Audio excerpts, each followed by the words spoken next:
This is Vital Signs, a podcast on cutting edge trends in health tech and the people shaping them. And Nikhil and I have been wanting to do this one for a while.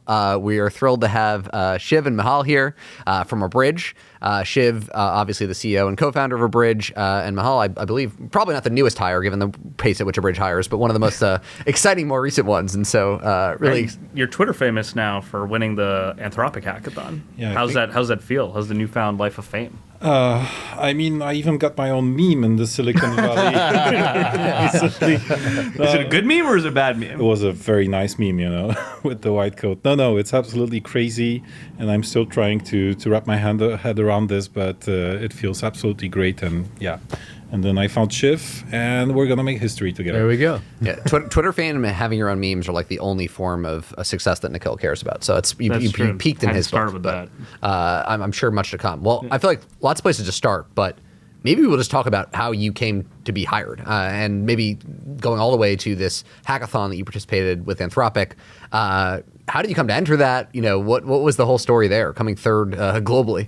Oh, it was a completely random event. So I was supposed to come to SF to meet the guy that was founding a startup in here. So I was building Pre-Visit AI, a system of agentic patient intake system, and it became so big that I decided that I want to fund it.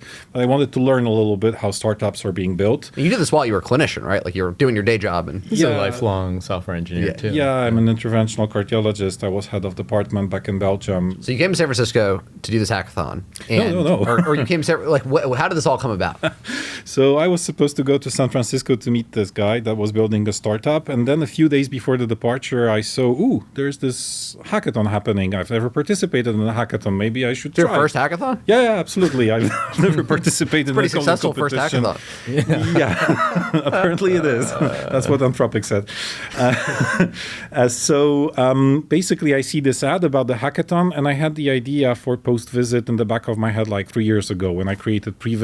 I also wanted this thing for my patients, for the follow-ups, to make them understand what is happening, what is Mediterranean diet. So I thought, this is actually a great idea to showcase it. Why not? So I applied. They said that there's going to be like 500 participants. Okay, cool. Maybe I have a chance. So I wrote this all down. And in the middle of the night, like 2 a.m., I see you've been accepted.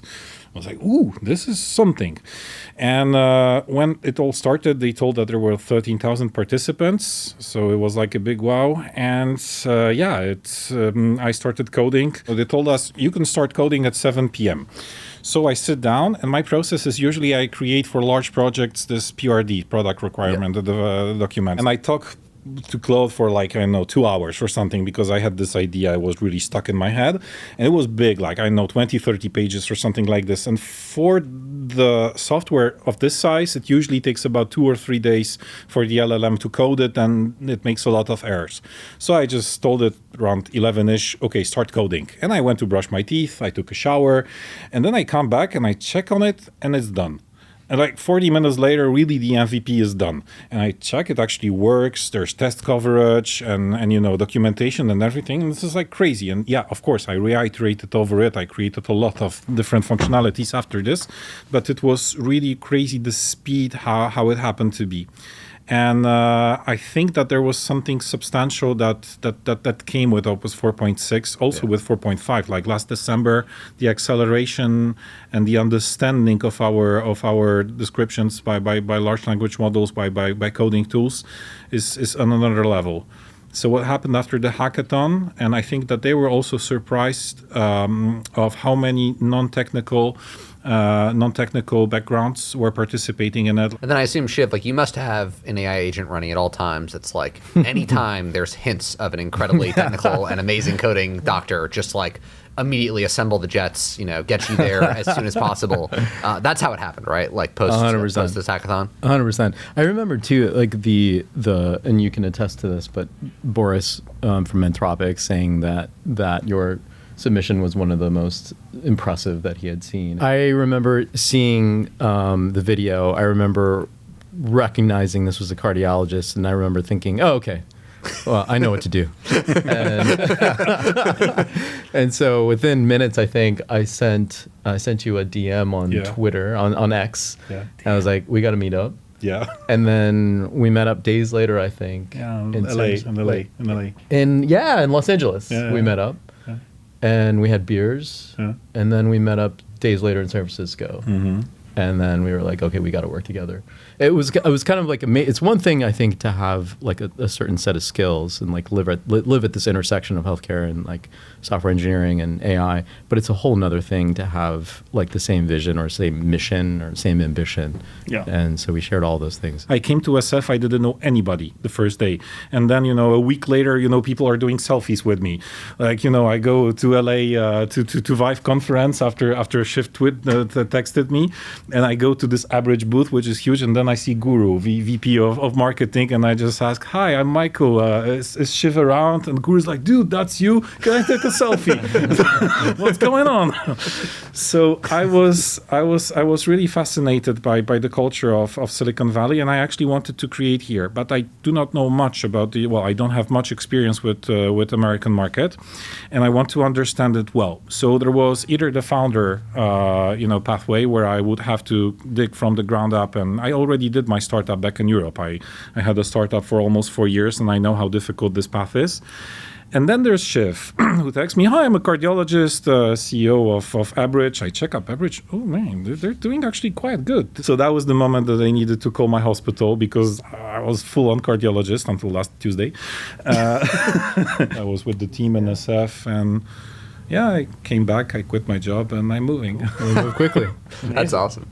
I mean, I'm curious. Obviously, both of you are doctors who code, and I feel like in the past that was like a much rarer archetype. And I think you talked about how this Opus 4.6 moment that I think everyone kind of felt over December of wow, these tools are getting really, really good. And it feels like it's increasingly possible for more and more folks to actually play around and use these coding tools.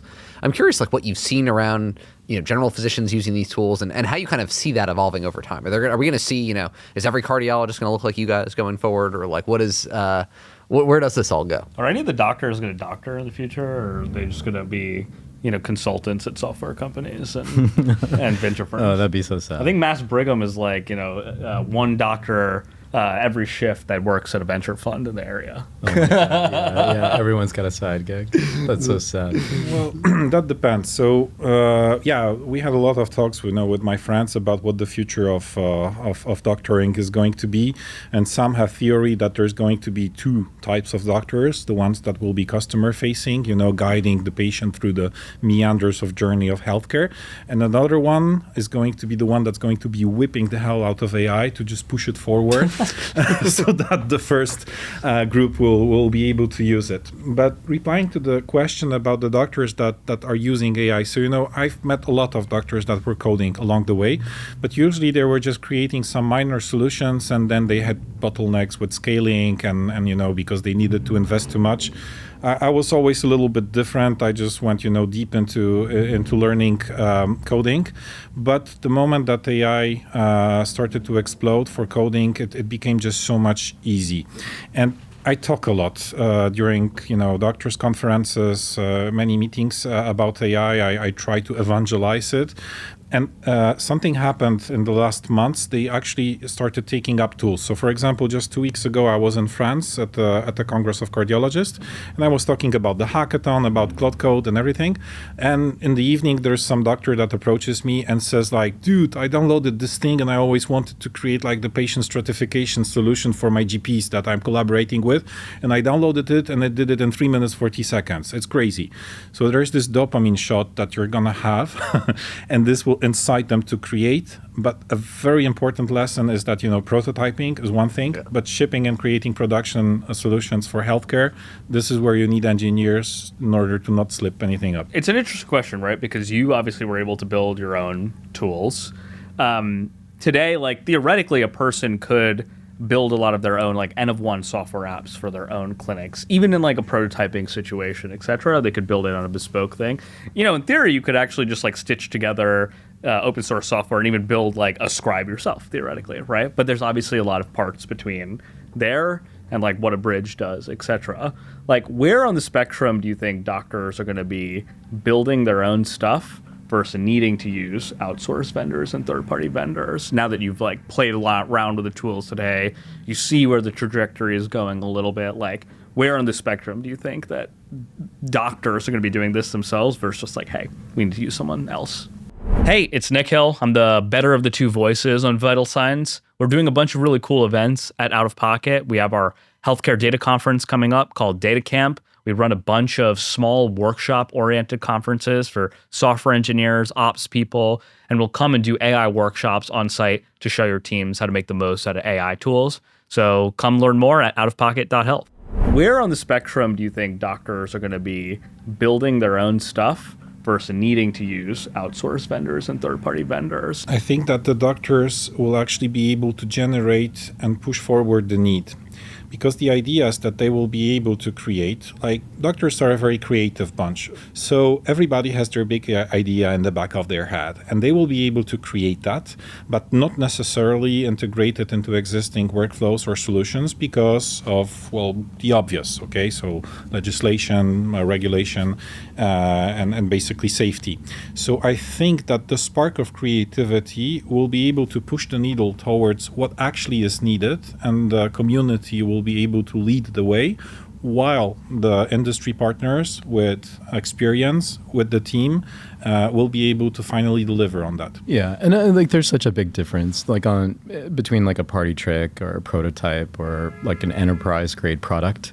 And so I think we can expect that more and more clinicians are going to create solutions for their own N of one problems, the way all of us are on a daily basis, but it's a very different sort of challenge to create something that can serve all of your colleagues in all those different care settings and all of those, different, specialties and in our case, languages. And so going really, really millions of miles deep on problems is something that, you can do in some spaces more than you can in others. I think that like what we've seen over these last 3-4 years as we've had the opportunity, the privilege to partner with a lot of health systems is that a lot of health systems are thinking this way too. They're getting a lot more, I think, deliberate about where they partner and where they actually want to try to invest in innovation within their ecosystem. And where there are problems where you can ring the bell relatively easily, where maybe 80% good is good enough, that's probably where we're going to see a lot more internal innovators. But there are certain problems where the stakes are so high for whatever reason. Maybe it's related to a clinical outcome. Maybe it's related to a financial outcome. I think when the stakes are high and when you're never going to be good enough and where 80% right isn't good enough, actually you need to aspire to be 0% wrong. Those are the spaces where you're going to probably have to invest tons of energy and capital over time. And it's going to be worth it. And those are the spaces. There's very, very specific spaces where I think there's room for companies. What about like customizability, right? Because I think one of the tensions that I think probably exists if you're a health system or your doc, et cetera, is like you have a certain way you want to do things, or you have a certain way that you view, I don't know, like how you want your note to be, or you have different ways on like, when I ask literature review questions, like I want it, these are the places I prioritize more than not, right? And I feel like sometimes the hard part about using third-party tools is like you give up a little bit of that customizability, basically in exchange for reliability and all this kind of stuff.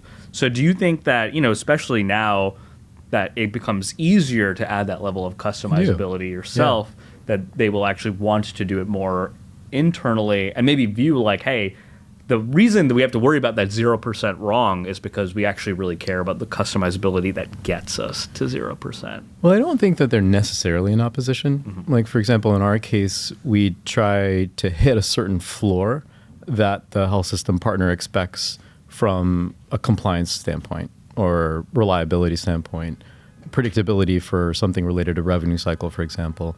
But then there's this whole ceiling on top of that floor where we can optimize, where we can personalize. We talk a lot internally about that one Scott Belsky quote where when you first start to see a product, you need to invoke vanity, selfishness, and laziness in the end user.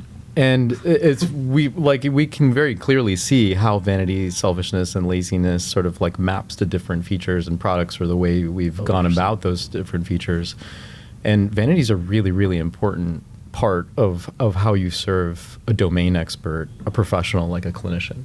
Like once you've seen a neurologist like preferences, you've seen one neurologist's preferences. You know, like everyone has their own way of doing things, and oftentimes they take a lot of pride in every single artifact that they create, whether it's an operative note or like a routine 6-month follow-up note. These notes are almost like their business cards, where everyone else in their system, but in other systems, will read those notes and they'll get a sense of like an impression of the quality of care that was delivered sometimes. And so it's really, really important that you do it right, but that you also potentially do it in the way they want it. And so we're investing a lot in personalization. But I think to your point, there is a tension, but they're not necessarily in opposition here. Like you can find a way to thread the needle here, and serve the health system, but also, you know, serve the clinicians', you know, preferences.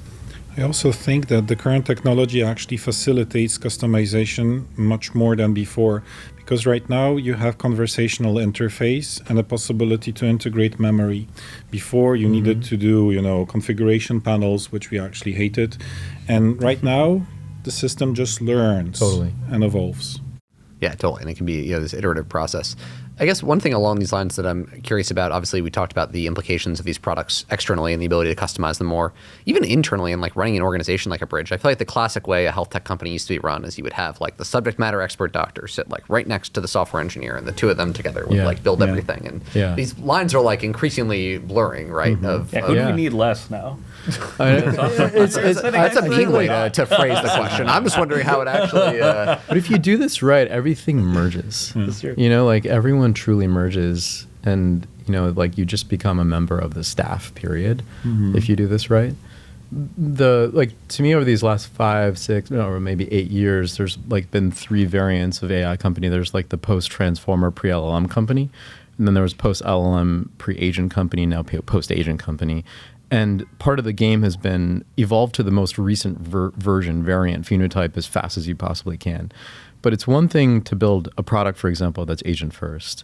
It's another thing and be an AI native, like build an AI native product. It's a very different thing to be an AI native company. And that's a very different challenge that I think everyone's trying to figure out right now. And I think what you're describing is the future, where people just mind meld to the point where, you know, you can get stuff done, you know, across a lot of different functions that previously we thought to be siloed. Have you been using AI like in interesting ways internally on how you actually manage the company? Like, 100%. Yeah, 100%. Give me some cool tidbits. Everything like I'm curious how you're probably using it in a billion different ways too. He's onboarding and he's I know. Dude.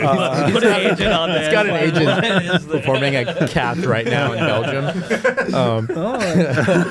No, I was using AI for everything. Like, for example, coming back to the hackathon demo, and that's also a cool story.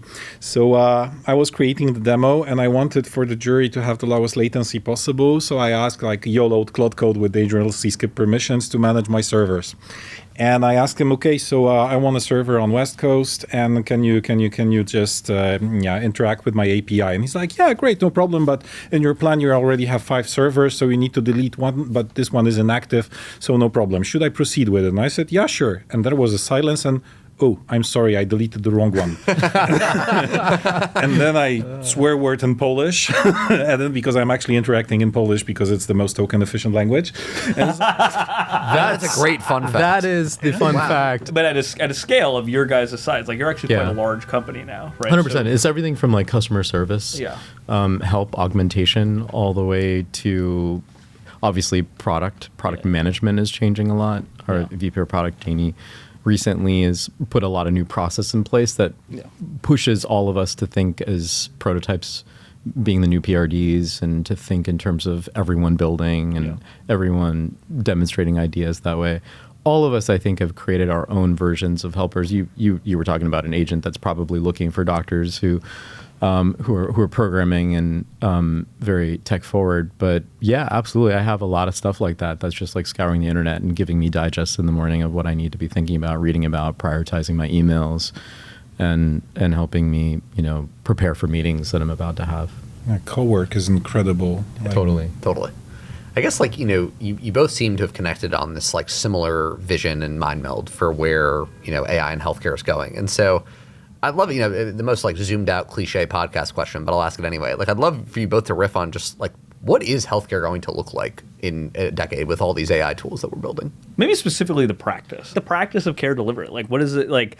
Is it in the future that it's just like ambient listening in all rooms, and and it records video and everything, and it transcribes it into notes? Is it like more telemedicine and then only procedures in person? Like cardiology actually might be a great example of this, where it's like the outpatient cardiology and then obviously the procedure-oriented cardiology. It's like worlds apart, right? Like, do you basically just have everything that was outpatient now becomes more telemedicine, asynchronous, etc., and then people just come in for procedures? Does it look very different? Like, what do you think we can use cardiology, I feel like, as a zoomed-in version of his question of just like, how does that change, do you think, in the face of AI stuff?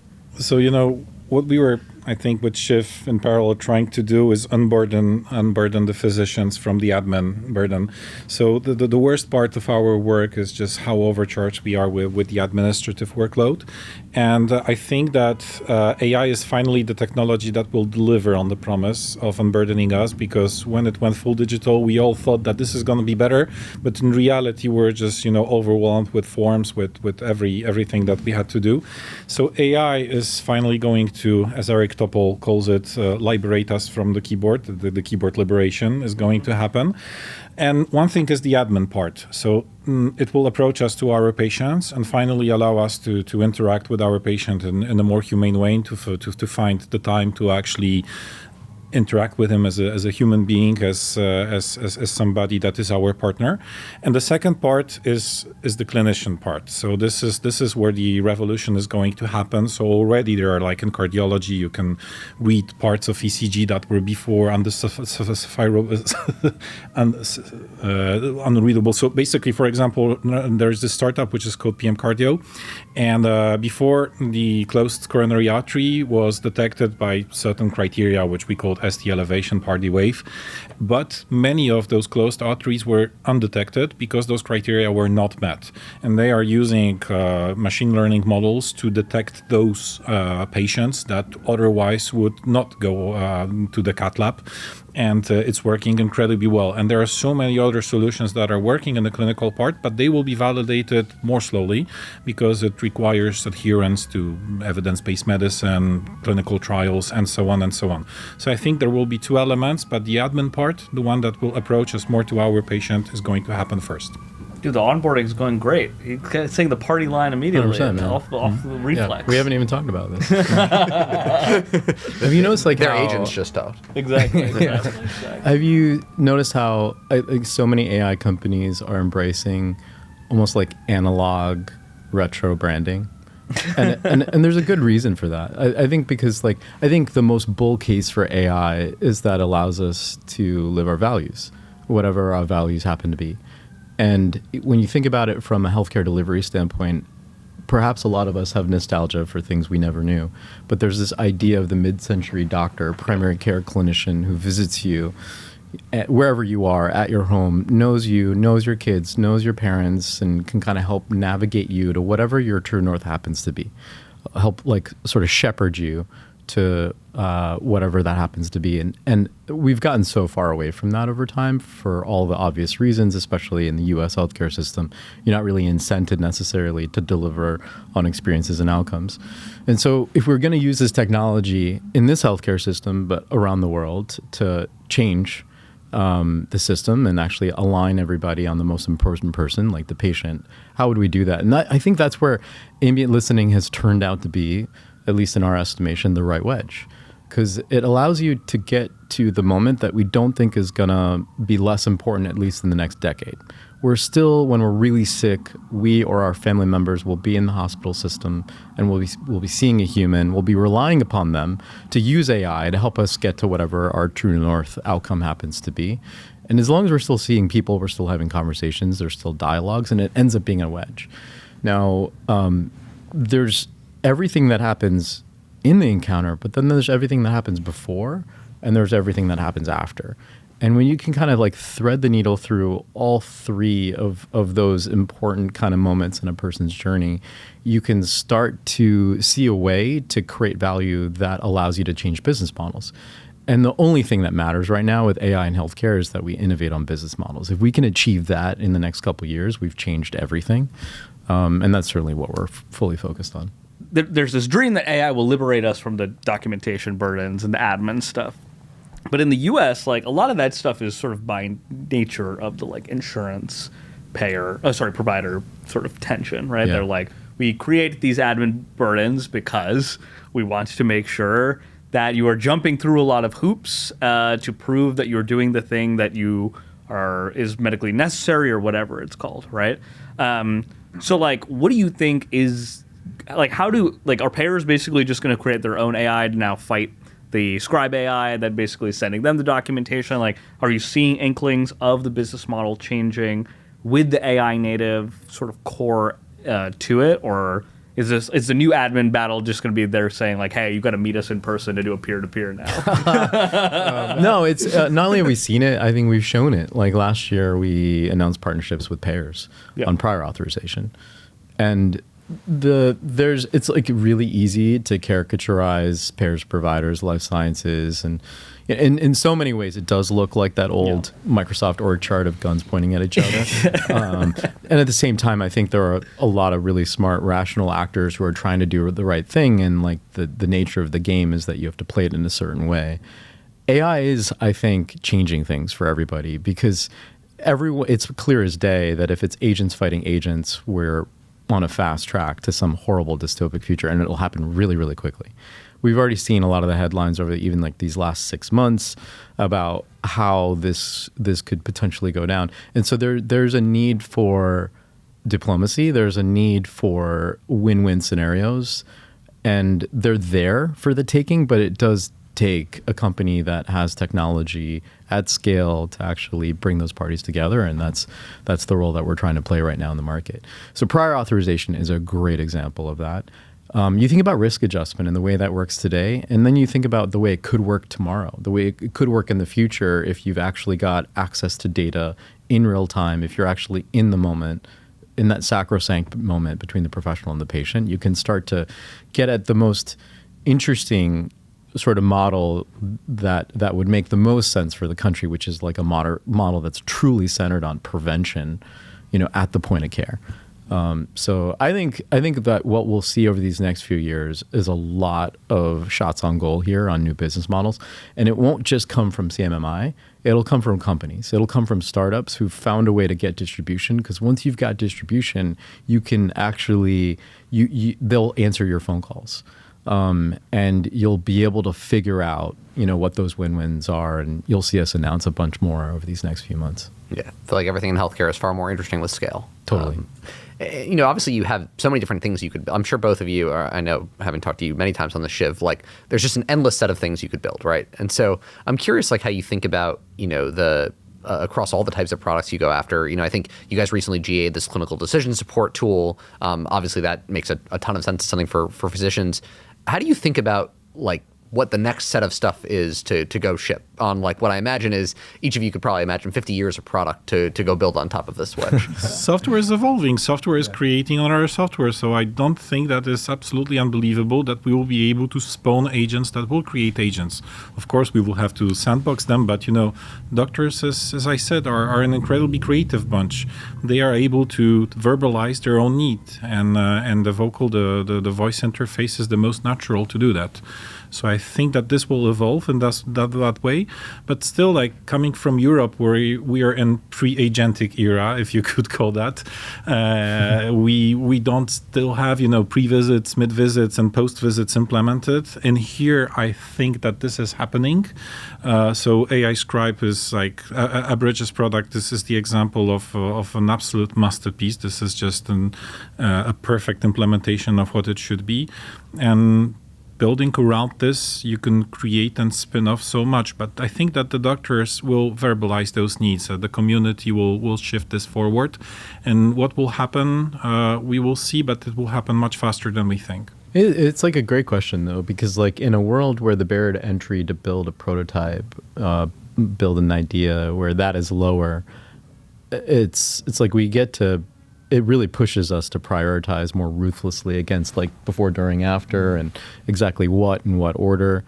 And I think if the true north is what we were talking about earlier, is if it's like building bridges, for example, between providers and payers, or like bridges beyond in the industry, then you're going to end up building different things in a different order. I feel like so many people are asking these questions about the future of jobs and careers and how young people should be thinking about what they go do. And, you're two doctors that are living at like the, cutting edge of what these technologies can do.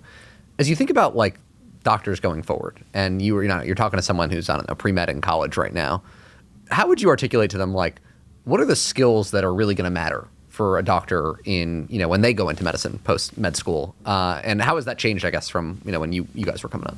I'm not certain if it needs to change this much. So good doctors currently, they possess the same skills: curiosity, the possibility to verbalize their problem, and the possibility to find a solution. But I think that there's one need that needs to be added to the curriculum, and it's actually not de-skilling prevention, because that was all the hype, like right now, if you're not going to use AI, then you will be this less efficient. I don't think that's an issue. Technology was always something that we were dependent on. But they will need to actually interact with AI to understand what are the limitations and to understand what they are actually able to build. So before we had writing classes, we had biostatistics, we had, all those curriculum that allowed us to create publications and express ourselves in scientific way. And here we would just need to add the Gen AI element for coding, for creating software to interact with Cloud Code. You don't need to understand PHP, Python or whatnot. You just need to understand how to interact with Cloud Code, with Codex, in order to create what you need or use co-work. I will say it's pretty interesting. Like we do a bunch of hackathons also, and like whenever we have docs come to at our hackathons, it is always amazing. Like the things that blow their mind is so much like simpler than the stuff that now blows, I think, like tech Twitter's mind, which are just like too like tech brained at this point. But the docs are like, oh my god, like you can prototype, like I can say a thing and a interactive interface pops up. Or, we've been using Google Sheets for managing X schedules all the time. I can just build one to share with people. And that it's like a really amazing thing when you just get them to sit down, download Claude or Codex or whatever, and just like say, hey, write out explicitly what you need to do. But there is like some brain changes around like there are ways to express what you actually need and how you think about iterating and debugging and all this stuff, which is muscle in itself. Like I feel like that's something you have to develop. It's really hard to develop. It is. And at the same time, I think the vast majority of medical specialties hinge upon really good, crisp communication. Yeah. Like you're paging instructions about a new medication that needs to be started, or you're giving sign out to the next clinician who's going to take over, in an ER shift. And so I think that in many ways, we were talking about this on the walk here. We were talking about like the skills to write a really good paper in many ways are like overlap with the skills to write a really good spec, in Cloud Code too, and like the planning that involves. There's been that refrain over the last couple of years around agency and taste, and like I think those are the people who will still pop probably in medical schools. People with really high agency and manifest and curiosity, and they're figuring out things and testing and trying. Do you think that the schools select for those trades though?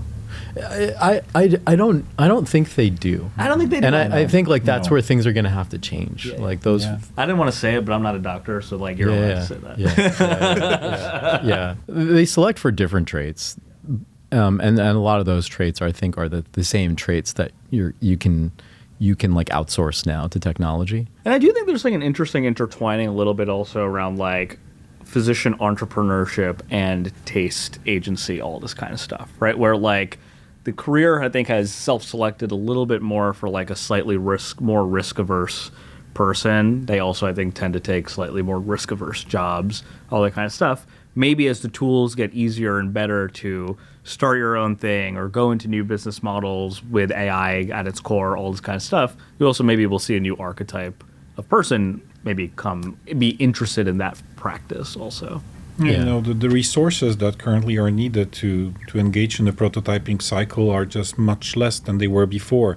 Before, if you wanted to create some big database, then you lost sometimes months and hired a few students or some computer scientists. But right now you can just do it in a matter of sometimes hours. And if it will fail, it will fail. This kind of reflects on the Silicon Valley culture of business. Okay, the costs of failing in here is much less than it is elsewhere. So I think that this entrepreneurship spirit will emerge a little bit within the doctors. In Europe, we're still a little bit blocked, right? Because there's just so much red tape when it comes, to public-private collaboration and so on. But here I already met so many doctors with ideas, with 1, 2, 3 startups. It's just incredible how fast you connect with them and the speed that they communicate in. I'm eager actually to reach out to more and learn more what they're doing. People are learning how to use these tools in real time, and I feel like with your clinical decision support tool that you guys recently GA'd, it's such a it's a different way of practicing, right? Than and figuring out the right way to collaborate with these tools. What have you seen, like the people that best use these things? Like, have you seen any workflows that you're like, oh, that's like a really clever way? Because I think what's so interesting about companies like you all is you put out products into the world and you probably have some sense of how people use them, but people are insanely creative and find all sorts of different ways. So what have you kind of observed having this out in the wild? It's still around like 1 week in a month. So it's just still insane to me that you're amidst everything going on. And it's been awesome. And it's like, I'm so lucky they still let me do this. I get to round with these residents and learn osmotically from them and like, oh, is that how we do this now? Hey, do they know you? Do the residents know you? Yeah. Yeah. No, but do they know you as the cardiologist or the Abridge founder? That's a good question. I don't know. But we round together, we see these patients, and if I've learned anything, it's just like context is everything. Like not only context that is shared during rounds, but context that you feed into these models. Mm-hmm.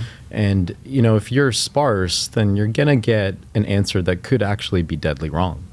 And so it takes two hands to clap. You end up going back and forth 3, 4, 5 turns later, and you've gotten to a different place, a better place than you were before. Or you just have way more conviction in what you thought was the right answer initially, but you just feel a lot more confident about like what your next steps are going to be. And so that's what we've tried to solve with this clinical decision support feature is we are leveraging the context from the medical record and the context from conversations you may or may not have had to give you answers that'll hopefully help you skip a lot of steps and get to the right answer. I'm convinced that like 98% of the complaints people have about AI are just like they haven't hooked up the right context. It's like totally. They ask a question and then they get the wrong answer and they're like, wait, what? This technology's terrible. It's like, exactly. What was your prompt in context? Oh, it's 5 words. Okay. Yeah. Totally. This is like maybe an interesting question of like, you guys have the pieces of like clinical decision support. There's the scribe and interaction piece, literature review, context from the EHRs, etc. Like, it does seem that this could all feed into an autonomous sort of AI that can do more healthcare things, right? And that's clearly the era of, we're moving into now. You're starting to see the first agents do the like first fully autonomous prescriptions now and all this kind of stuff. Like, you guys have a lot of the component pieces to do things like that.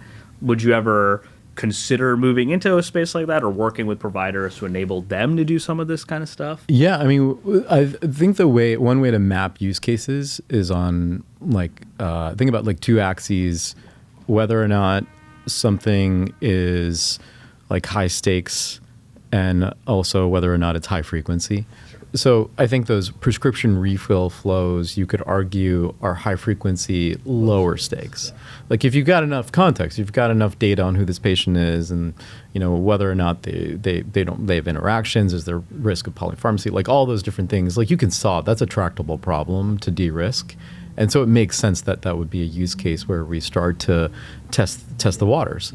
But over time, it's inevitable that the lower stakes, high frequency flows that we sometimes associate with outpatient care, perhaps, that those are going to go away over time. But when you think about it at a really high level, it's going to give clinicians so much leverage.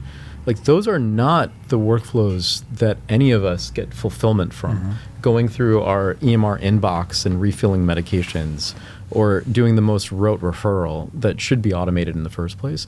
So I think it's going to be a long time before we get to those higher stakes flows where we'll probably still want a human with AI to help guide us.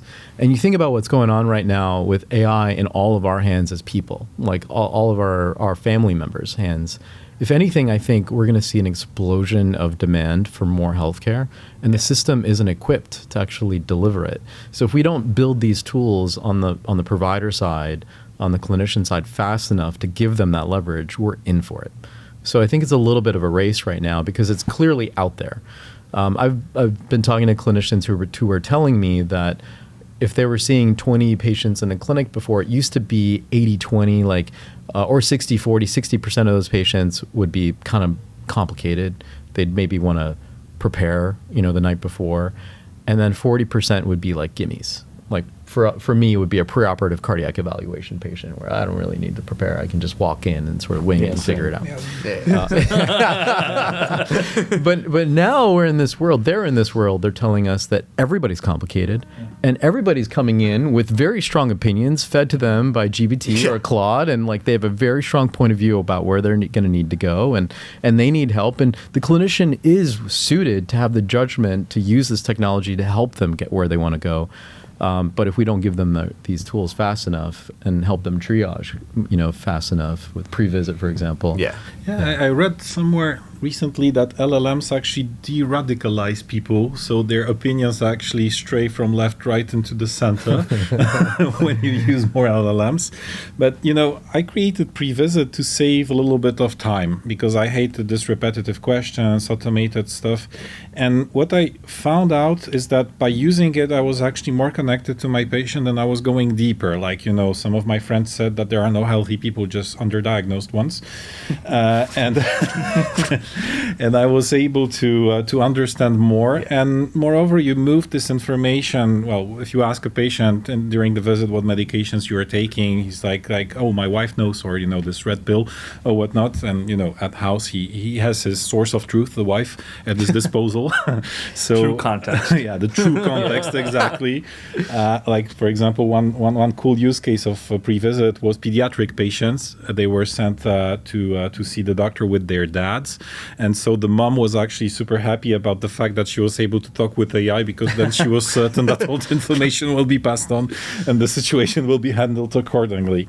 But I think that this is exactly where we are going. So we will have to operate on a much larger scale. So the health-facing, the patient-facing products like GPT Health or other systems that currently allow the patients to analyze their healthcare situation will bring more of the demand. But on the other side, the LLMs are able to triage, for example, false positives, the necessary admissions to the emergency department much faster. So we'll be able to concentrate on a heavier pathology more. I think there's just like massive latent demand for healthcare, right? And I think globally certainly that's the case. But even within the country, right? If you look at the wait times for most specialists, you look at the I think that like we've artificially that's probably artificially low, just given how hard it is to access care. And so if you suddenly made, you gave clinicians superpowers, you triaged appropriately, and you made it a seamless experience, I feel like you'd have an explosion of even more beyond the long wait times we have today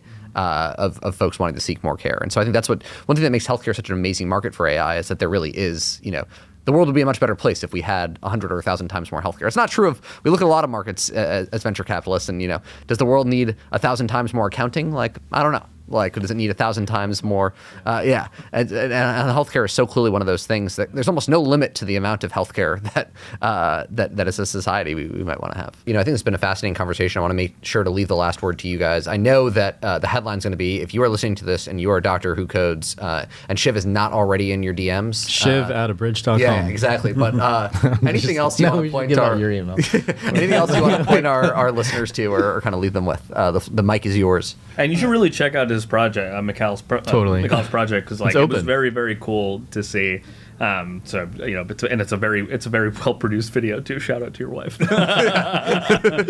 Oh, thank you so much. But I mean, everything was going so fast. Like, it happened like 3 weeks ago, and right now we're just, looking for houses and moving everything. And you're on Vital Signs. I mean, what a wild. You're like hosting award ceremonies in Europe. And like the come up, very cool. I think that the following months are going to be incredible because, sorry for the Matrix reference, but people are starting to wake up, especially the physicians. We can right now create, we can steer it, we can go forward. So we're also going to be looking for this talent, to show what is possible, because you said that they have simple ideas, simple solutions, but they're actually very beautiful in its simplicity. I'm coding for 20 years, and being in healthcare, being a doctor is a source of constant frustration.